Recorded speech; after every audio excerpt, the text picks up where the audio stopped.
여러분 안녕하세요.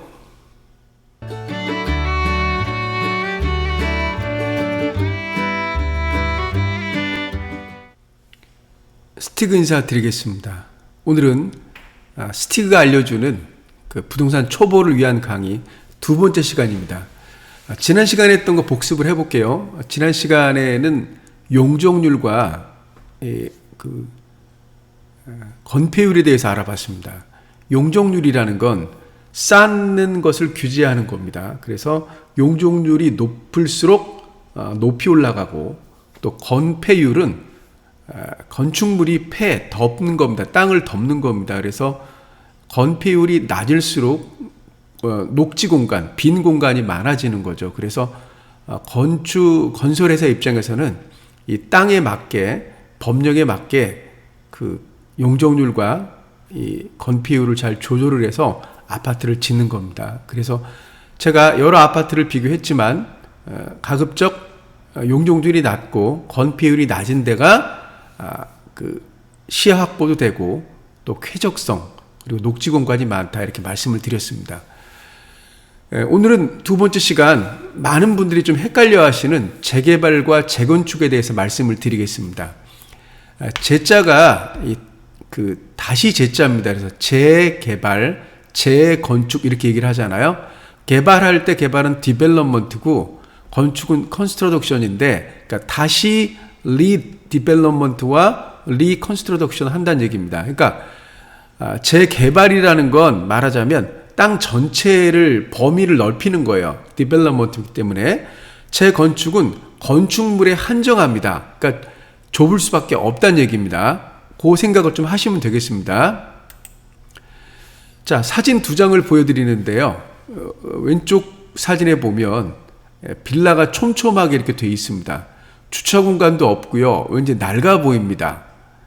뭔가 부시고 다시 져야 될 것 같은 느낌이 들죠. 오른쪽도 마찬가지입니다. 오른쪽에 보면 주차 공간이 협소합니다. 정말 차 교행하기도 어려울 정도로. 그러니까 인도와 보도가 확보되지 않았기 때문에 걷기에 위험한 도로입니다.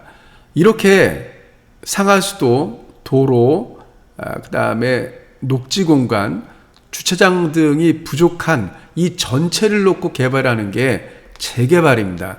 그래서 재개발은 범위가 좀 넓어요. 그래서 그 재개발 구역 안에는 아파트도 있고 빌라도 있고 뭐 상가도 있고 그 다음에 뭐 다세대 주택도 있고 그렇습니다. 그러니까 여기는 지금 부천에 있는 재개발 현장이 되겠습니다. 자, 이 사진을 보면 이제 재건축일까 재개발일까 이제 생각해 보면 여긴 도로가 이미 이렇게 나져 있어요. 그러니까 기반 시설은 양호한데 이 건축물이 오래된 거예요. 주차장도 나름대로 있습니다. 그래서 이 건축물만 부시고 다시 짓는 겁니다. 이걸 보고 재건축이라고 합니다. 그러니까 재개발과 재건축. 건축물만 한정되면, 공동주택 등 이렇게 건축물만 한정되면 재건축, 리컨스트러덕션. 그리고 재개발은 리디벨롭먼트인데 구역이 넓고 정비 기반 시설이 열악한 거예요. 그래서 도로나 주차장이나 공원이나 이런 것들이 녹지 공간 전반적으로 부족할 때 그 전체를 묶어서 개발하는 게 재개발이 되겠습니다. 사진에서 보는 데는 여기는 하객동 장미 아파트입니다. 지금 안전진단을 통과했고 이제 조합 설립을 하고 그 뒤에 이제 뭐 사업 시행 계획인가, 그 다음에 관리처분, 이주 및 착공해서 준공까지 제가 보기에는 한 10여 년 정도 걸릴 것 같습니다. 이제 도시 및 주거환경 정비법에서 나온 재개발에 대해서 말씀을 드리겠습니다. 재개발 사업은 조금 딱딱할 수 있어요. 근데 여기까지 따라오셔야 됩니다. 정비 기반 시설이 아주 열악해요. 정비 기반 시설이라 하면 도로, 상하수도, 공원, 공용주차장, 녹지 공간 등이요.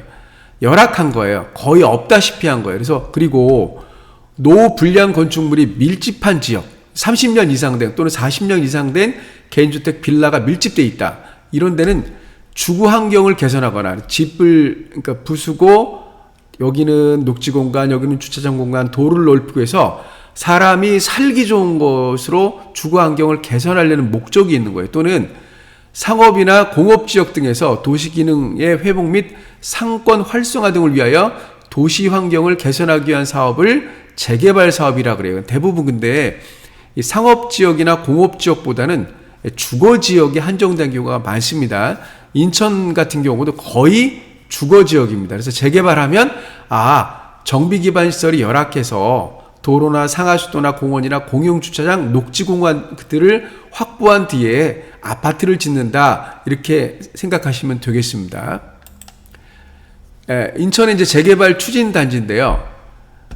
계양구 작전동의 작전 1구역이에요. 여기가 이제 착공을 했고, 입주를 앞두고 있죠, 여기도. 그래서 힐스테이 자이 이렇게 바뀌는 거예요. 그 다음에 부평구 청천동의 청천 2구역이 착공을 해서 올해 10월 입주를 앞두고 있죠. 여기도 부평 그랑힐스가 되는 거예요. 이렇게 아파트로 바뀌는 겁니다. 그리고 간석동의 백운주택 1구역이 힐스테이트 인천시청역으로 바뀌고요. 또 주안동의 주안 1구역이 힐스테이트 푸르지오 주안이 되는 겁니다. 동구의 송림 3구역이 두산 위브 센트럴 지금 짓고 있습니다. 이렇게 기존의 재개발 추진 단지들이 이제 이렇게 아파트로 바뀌면서 아파트만 짓는 게 아니라 공원도 내고요, 도로도 넓히고 학교 부지도 제공하고 이렇게 해서 살기 좋은 환경을 만드는 게 재개발이 되겠습니다. 자, 그다음에 재건축은 컨스트러덕션이잖아요. 건축물을 짓는 거예요. 역시 도시 및 주거환경 정비법에 나와 있어요. 이걸 소위 도정법이라 그래요. 도정법.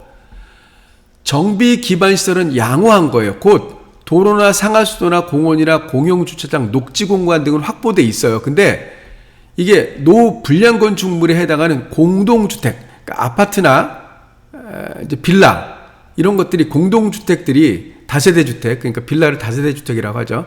들이 30년, 40년 정도 됐어요. 그래서 물이 새고 그래서 이 붕괴될 위험이 있어요. 이랬을 때 다 부시고 다시 짓는 게 재건축입니다. 그러니까 일반적으로 재건축하면 아파트, 노후된 아파트를 부시고 다시 짓는다라고 생각하시면 되는데 예외적으로 단독주택도 포함이 가능합니다. 근데 단독주택 같은 경우는 이제 포함되는 데가 극히 드물고 거의 공동주택, 특히 아파트를 부시고 다시 짓는 경우가 재건축입니다.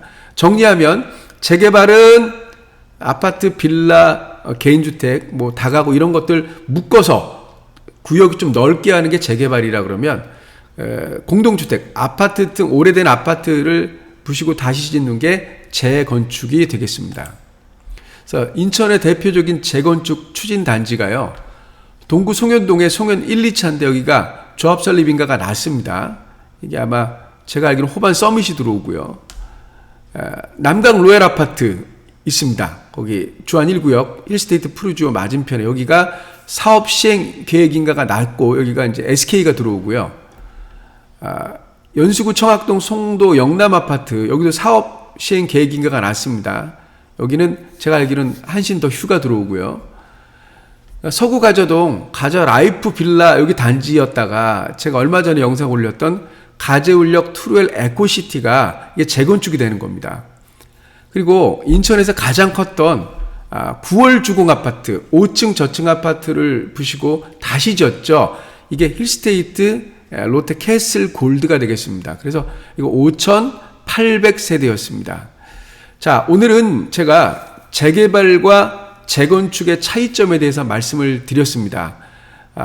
스티그TV를 이렇게 계속 시청하시면 앞으로 제가 이 강의를 계속 연이어서 할 거거든요. 물론 이게 이제 나중에 이제 책으로 엮을 겁니다. 그래서 지금은 이렇게 제가 방송을 하지만 나중에는 이제 그 활자화돼서 나올 겁니다. 그래서 저는 어차피 교사이기 때문에 교사의 입장에서 제가 이해한 내용들을 학생들한테 가르치기 때문에 제가 이렇게 재건축과 재개발에 대해서 말씀을 드렸습니다. 이제 헷갈리지 마시고 저거 재건축이다 그러면 아파트 부시고 다시 짓는 거, 재개발 그러면 단독 다가구 뭐 다세대 그 다음에 아파트 중에 이제 저층 아파트가 몇 개 있겠죠. 그래서 구역이 넓다 그러면 재개발, 재건축. 그래서 리디벨롭먼트 하면 재개발, 리컨스트럭션 하면 재건축이라고 알아두시면 되겠습니다. 여기까지 스티가 전해드렸습니다. 감사합니다.